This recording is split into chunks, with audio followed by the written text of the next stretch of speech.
We've got some interesting statistics that are on the board right here on the video side of things. And if you're just simply listening, which I kind of hope most people do, because I like to have the video component to this stuff, but I think more of the information is better disseminated in the audio format. So I'll just go ahead and read off some of the stuff what we're looking at right here. And for those of you paying attention, you might not be able to make it out, so I'll go ahead and ease that for you. We're looking at the year to date through May 5th, reading all of that stuff backwards. May 4th through May 4th. So for through the first quarter of 2024, we have video game sales of, this is, I guess, AAA, AA, full releases of games, okay? What has been the most popular across the Nintendo eShop, PlayStation, Steam, and Xbox. Now, these numbers come from Circana.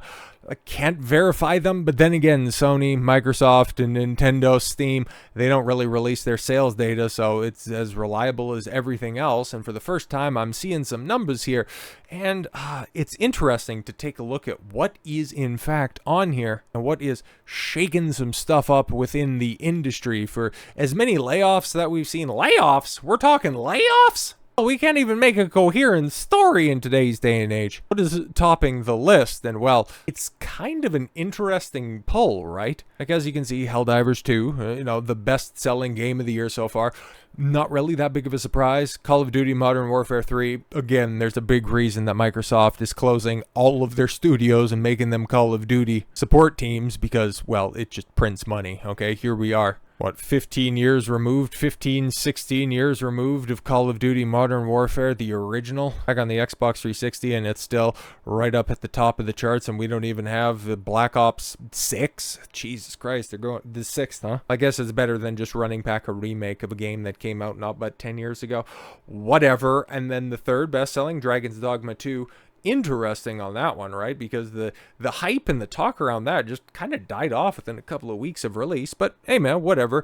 Another sports game, which sports games and annual releases, as you can see on this list, because yeah, you've got Tekken being the only fighting game that's on. Yeah, being the only fighting game, but yeah, MLB The Show, Madden, you got NBA 2K, they move.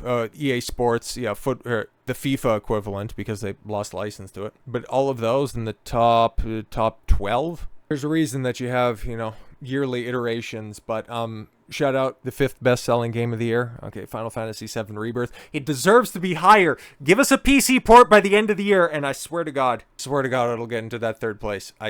Because everything else subsequently on that list, and hell, I think Rebirth is the only exclusive until you get down to Stellar Blade, which is the 16th best-selling game of the year. That's crazy, man. Good for it.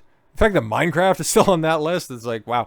I wonder why Microsoft can go ahead and make all of these stupid changes, all of these seemingly short-sighted decisions to just shut down studios, not market any new IPs, is because they can go ahead, run back Sea of Thieves, Minecraft, and Call of Duty in perpetuity and continue to print cash. What else do you see common on this list right here? Everything else outside of Stellar Blade, Spooderman 2, and Final Fantasy VII Rebirth, multi-platform. Oh, and Super Mario Bros. Wonder, the only Nintendo offering on that list? That's kind of strange. But Wonder did come out at the tail end of October, right? So everything else is available on multiple platforms. Sony, for the love of God, understand that, Square Enix is making moves, but if you want to break into the top 10, you've got to embrace PC. There's one other game that's on this list that I find to be a little bit perplexing, but it is far and away, in regards to money spent, most expensive game released this year that just didn't end up doing anything, which kind of throws the rest of these stats completely out of whack. Because if you have the verifiable bomb that is Suicide Squad Kill the Justice League coming in at the 8th best-selling game this year to date, the games industry really ain't moving numbers like that. But, well, some executives will simply look at that list and come to the conclusion that, yeah, okay, multi-platform might end up being, the wave of the future. You could also look at that and go, okay, sports games are popular as hell. And so are yearly iterations, but you could also be like Warner Brothers and decide, you know what? It's not our fault, okay? It's everybody else's fault. Warner Brothers Games launches new women and non-binary leadership program in order to upend the gaming industry's male-dominated characterization. Yeah, because that's the problem. Gamers are too male with their disposable income. Oh boy, it's almost like you guys haven't learned a damn thing. An announcement that is sure to help studios rehabilitate its reputation following a recent Suicide Squad Kill the Justice League and live service-related debacles. Warner Brothers Games has officially launched a new women and non-binary leadership program with the intended goal of rehabilitating the male-dominated image of the overall video game industry. And it's kind of crazy, right? Because, you know, shout out Maximilian Dude. He follows all of the fighting games that are out there, and in the past 18 months or so, past 2 years, like, you've had mainline releases for Street Fighter, and Street Fighter just released the Kuma. They're doing pretty good. Tekken 8, it was just, you've seen it on that sales list, like, it's what, the 6th best selling game on the year so far, so it's doing gangbusters. But Mortal Kombat just released. Mortal Kombat 1 rather released at the end of last year, and it's not doing great. Okay, it's getting towards the tail end. I think they have one more character left in their first season to release, but there's no hype. A lot of people have complaints with how slow the gameplay is, how not very fun the gameplay is, how people are having a difficult time picking up and selecting a character that they like. I've heard good things about Peacemaker. Like I was saying about Max before, like he was checking out Ermac heavy, but haven't really seen a lot of coverage of that after the release of Ermac. And the less said about the story of Mortal Kombat 1, the better. It's like, that used to be NetherRealm Studios' driving force, okay? I still think, you know, the MK9 story mode is fantastic. MK10's is a little bit floopy, and then it just, everything kind of falls apart with 11, and then 1 just kind of compounds on that. Like, it's a tired format. Them thinking that, you know, Homelander, speaking of another tired format, is going to go ahead and rejuvenate the game. You guys have problems, but no. Apparently the problem is there's not enough women. Oh, God, revealed in the public courtesy of built-in contributor Bridget Hogan on May 22nd, following a conclusion of its inaugural 6-month run. The leadership program reportedly engaged 25 women and non-binary leaders from across Warner Brothers Games, 11 global studios and global publishing and central teams, with the goal of cultivating career development opportunities for underrepresented individuals. Can you even say that at this point in time? Like, every single bloody time that any one of these studios does a big song and dance, like, we're gonna see this, because Summer Games Fest kicks off this upcoming weekend. I think the big E3 replacement put on by Jeff Keighley, that's happening on, I think, Friday. I think on the 7th we get the big live stream. I just hope that there's, you know, an announcement, because as much as Square Enix isn't going to be there, you know, Steam is going to be there, and if they can go ahead and say, hey, we've got PC ports for Final Fantasy 16 and for Final Fantasy 7 Rebirth, I'd like to hear those announcements. But outside of that, and Sony just recently held their state of play, and holy crap, I'll be talking about that soon, because oofta, what they had on display. Oh, right, a bunch of women, underrepresented, huh? Give me a break. Elevating diverse voices and leadership roles and shaping a more inclusive future for the industry. Yeah, you continue to double down on all of the stuff that's not working, you're not going to have a future for the industry. It's going to be left to, let's take a look at that list again. What's right up there at the top? Oh, right, yeah, a semi-independent game. Jesus. Warner Brothers Games, a division of Warner Brothers Discovery, has launched a woman and non-binary leadership program to upend the gaming industry's male-dominated characterization. It's not to make better games. It's not even pitched as, you know, we want an opportunity, we want to have more women in the industry. Okay. It's pitched as, no, it's male-dominated, so we need to go ahead and tear that down. We're here to just, you know, disrupt the boys' fun. It's like, oh, okay, cool. You're not trying to do anything helpful. This is spiteful. Good stuff, Warner Brothers. This should just do gangbusters for PR reputation, rather. Through a blend of structured workshops and candid conversations, participants found a safe space to share experiences and support one another online. Oh my God, so this is like those freaks that are always complaining about, oh, how toxic the online space is. Well, if you can't hack it, I guess try to overthrow and subvert the industry.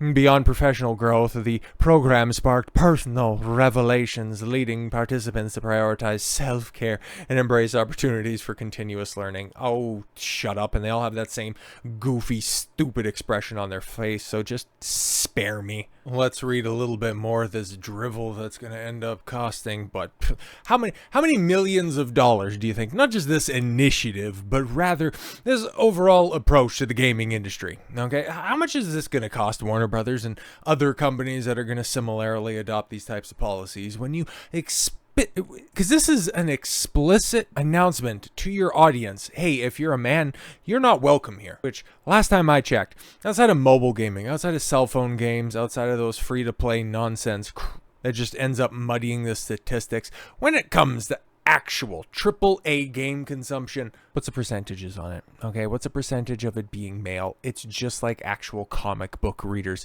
where you have the comic industry beholden to the Facebook poll that said that, oh, well, 50% of our audience is female. No. 50% of respondents on a Facebook poll said that they were interested in comics, and that one metric ended up killing the industry. And that's what they're trying to do right now with gaming. They think that they can go out there and they can secure that single lonely woman dollar, just showing them representations of their pathetic lives. Because, yeah, right now, and in multiverses, you're getting different iterations of Wonder Woman that have an attractive, albeit cartoonized, physique. But we've seen it time and time again. And like I said, when we're going to be talking about Sony's part of this presentation, they're not exactly down with that so much anymore. They'll deride the Stellar Blades of the world while propping up Spider-Man 2's Mary Blockheaded Jane. And who does that appeal to? Who does that appeal to? Legacy fans of Mary Jane Watson from the comics? Absolutely not. Women wanting to see things that they actually like on the screen instead of just the doldrums of their day-to-day life? Absolutely not. It doesn't appeal to anybody. The only thing that it appeals to are the idiots writing this crap. The people thinking that, yeah, we need to go ahead and have this female-first initiative while just shitting all over the guys that paved the way for us to have influence and say in the industry to begin with. It's spiteful, it's vindictive, and it's gonna go down in a ball of flames. As much as they hate balls. Yeah, they just go on to continue to say, oh, it's tough for women and non-binary people. Is it really, or is it tough for people that have no talent, but they want to try to force their ways into creative spaces? Is that really what we're dealing with here? Because, okay, trailblazers like Amy Hennig, she was pushed out of the industry by male feminists like Neil Cuckman, who have a quarter of the talent, but far more friends in the industry. Leave it up to a male feminist to think that they can be a better feminist than a woman. For the uninitiated, Amy Hennig was the driving creative force behind Naughty Dog Studios back when they actually put out palatable and successful video games. Like, I'm sure there's other women in the industry, but they are overwhelmingly drowned out by the women and non-binary hacks that are currently driving the AAA industry in the ground. So you know what, Warner Brothers? You're a dumb company. And now it's only a matter of time, and now I guess we finally arrived at this, where your gaming branch, your gaming division has finally caught up with your outright stupidity. If you wanted to lament in an earnings call that, oh, Suicide Squad Kill the Justice League was a massive disappointment that cost us $200 million, launching programs and initiatives like this, yeah, those $200 million, I have no idea how this happened, losses, they're going to become the regular until you guys end up fixing the rot at the core of this. But hey, I wish you nothing but the best because, well, I ain't buying your crap. I'm buying most of the games industry crap, but I'm just glad Final Fantasy VII Rebirth is in the top 5 games of the year. So with all that said, thank you all very much for the gift of your time. I've been Don Consuelo, and I want you to follow your gut and get after it. Take care, everyone.